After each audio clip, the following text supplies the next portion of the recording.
All right, so let's go over downward facing dog. So in downward facing dog, you want this kind of energetic pull in the body.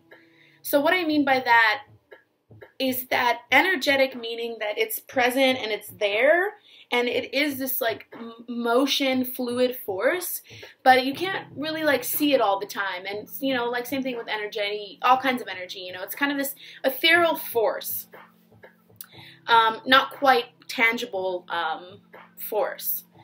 But you can feel it, So imagine that there's a center point in your mat. You want your hands and your feet an equal distance away from that center point, and everything kind of meets up at the top. That center point is at the top where the hips should kind of meet up in the center. And then everything is kind of drawing up in towards that center point, your hips. Your hands and your feet are going in the opposing direction, down into the earth, pressing into the earth. Heels are kind of somewhat gravitating down to get that sense of length. Hands are pressing down to get that sense of extension. But that extension down into the earth is not you trying to get down into the earth. It's so that you can oppose it by drawing up through with your hips. A lot of the times what I see in downward facing dog is people have this idea of how downward facing dog is supposed to look, and they have this idea that they're supposed to be like holding themselves up over, like they have this idea that they're holding themselves up, kind of like a handstand or something, There's that tension in the shoulder that they're holding their body up with their arms. That's a lack of distribution of the body weight equally, and there's that lack of that energetic pull up towards the hips. So you need a sense of mobility and control in your shoulders and in your feet in downward facing dog. If you move into downward facing dog in a way that you lock your shoulders into the position that you think they need to be in to hold yourself up, you might start to get some shoulder pain. You might incur an injury because you need a sense of control in the joint that you're loading weight onto. You can't just lock it into place and hold it there and then bear weight on it time after time after time after time and allow it to have zero sense of mobility or control. It'll cause injury, it'll cause pain. Same thing with the feet. People place their feet exactly where they need to be and their knees exactly where they need to be because they think that they need to stay there and they need to hold. You need a sense of control in your feet. You need to be able to mobilize your ankles and your toes as well as your knees to, again, get that energetic pull throughout the legs to draw up towards the hips. So I know that sounds like a lot. Let's start with the shoulders. So in downward facing dog, shoulders, that's where it starts.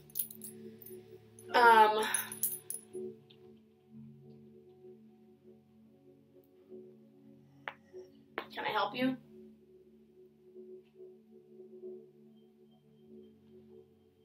Mommy's busy. I need you to go lay down now. Go on. Go lay down. Come on. Go lay down. Okay. So, shoulders.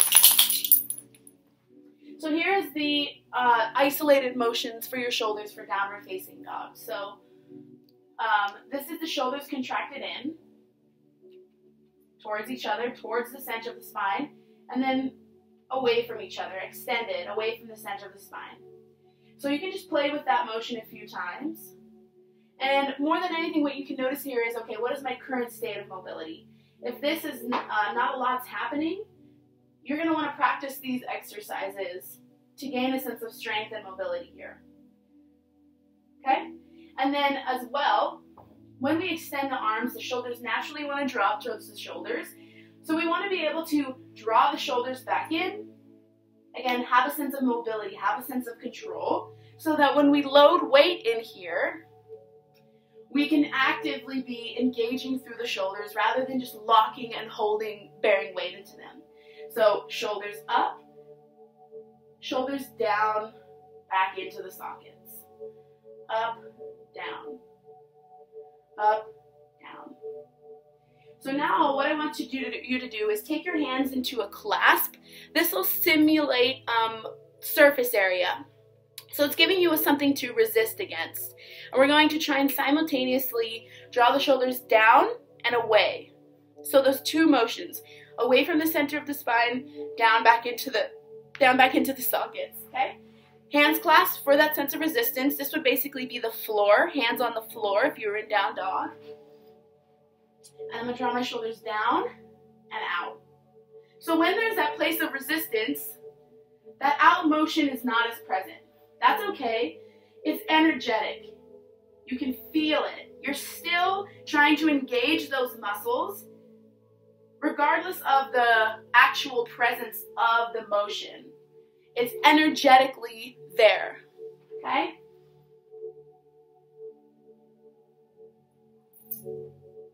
All right, so I'll come into downward facing dog. Go lay down.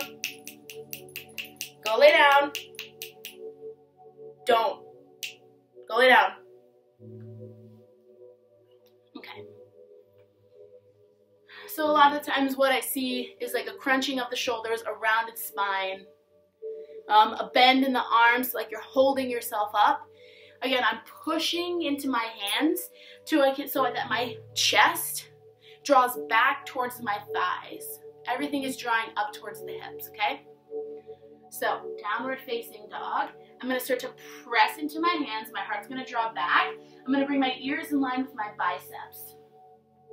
I'm simultaneously drawing the crown of my head forward, and then energetically, I'm drawing my shoulders into the sockets and away from the center of my spine.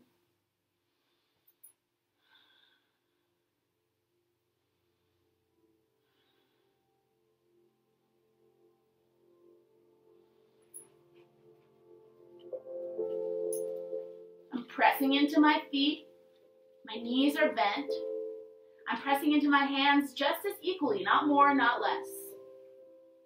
Energetically engaging my shoulders. So, now let's talk about the knees and the feet and downward facing.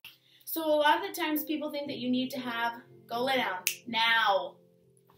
A lot of times people think that you need to have straight legs in a forward fold to be getting the stretch, which is totally not true. You really should put that bend into your knees. That opens up the space, to kind of lean against your resistance rather than just find the place where your legs are straight and like crank and pray and hope that you're gonna stretch them, okay? So it's more mindful. It's more intentful than the satisfaction of my knees are straight, I don't know. It's a thing that someone said one time and everyone believed it. Let it go, okay? Bend your goddamn knees. So, you can create extension in the backs of the leg, in the calf, by your foot, through your foot. So, let me just demo. So I'm going to come into my downward facing dog. Hands and feet are an even distance from the center point. I'm going to bend my knees to open up space for my hamstrings, okay? From here, I'm thinking about lifting my hips up. Again, so my heart is drawing back.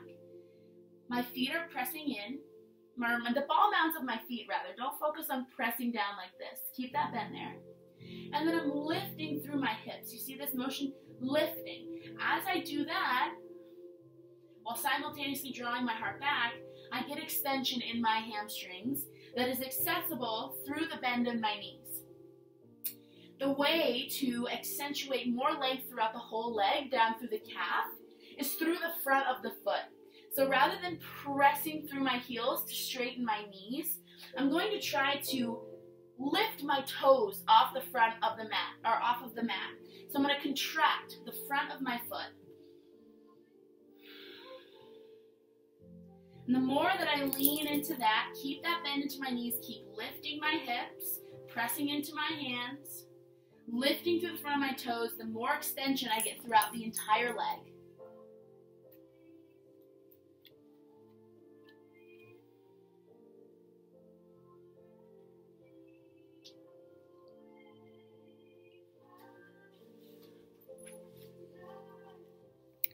So downward facing dog should be mobile. It should be, you should be able to move your body in various areas. You don't go into down dog and hold and crank and hope and pray that, you're doing the right thing.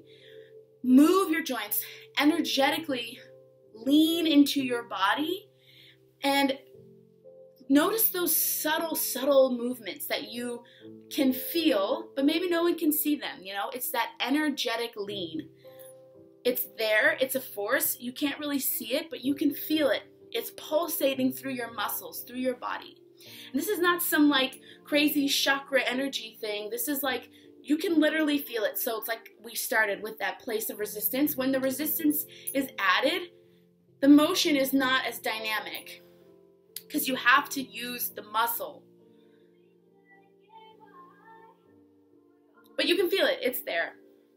So I hope that helped you with your downward facing dog again.